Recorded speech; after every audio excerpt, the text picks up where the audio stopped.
teman-teman, kita mau ngelihat ikan kita. Tiba-tiba ikan betina kita indukannya ada yang dropsy teman-teman. Nah, ada yang dropsy ini dia.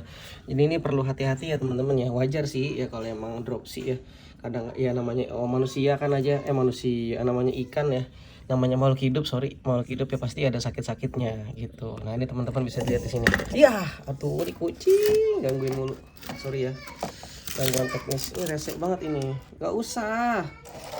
Apa sih mau diapain? Nggak tahu ya teman-teman. Nah ini teman-teman, ini ikan betina saya udah sempat 1 kali kawin nih ya, tapi ternyata kayak gini dropsy dia. Pantesan diem aja dari kemarin ya kan, ternyata dia sakit. Ini yang disebut dengan sisik nanas ya teman-teman ya, yang mungkin belum tahu ya. Ini bisa menjangkit bukan hanya ke ikan cupang, ikan gupi, ikan-ikan yang besar pun bisa kena dropsy ya. Ya masih kena dropsy. Jadi nih tubuhnya penuh berisi dengan cairan ya.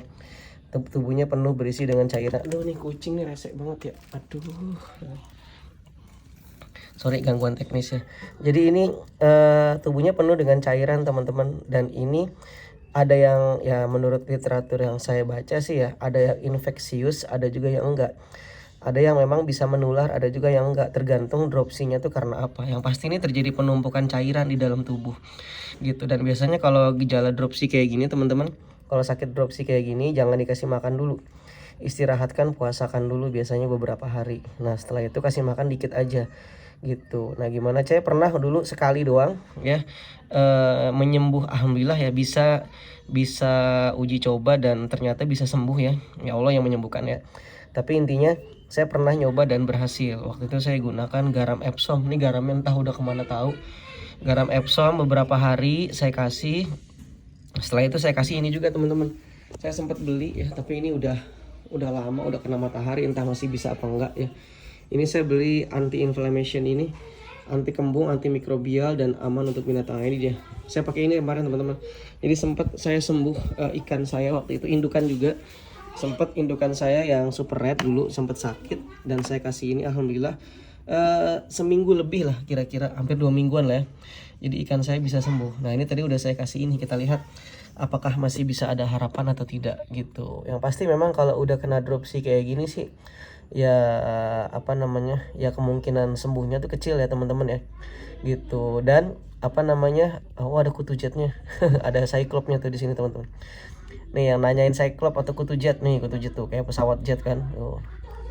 Ya jadi ini dropsy ini teman-teman, ada yang bisa menular, ada juga yang enggak. Kita kan nggak tahu. Jadi kita harus cari tahu dulu penyebabnya tuh apa gitu ya. Bisa juga karena ginjalnya bermasalah ya kan. Otomatis dia tidak bisa membuang cairan dari seluruh tubuhnya ya kan. Ya mungkin dengan cara memberikan garam ya, itu akan meringankan kerja dari ginjal di tubuh dia gitu. Ya oke gitu sih teman-teman. Jadi ini yang saya lakukan terapinya adalah saya dikitin airnya. Terus saya nggak kasih makan dulu, atau saya kasih makan 3 hari kemudian nanti, dan sedikit saja teman-teman.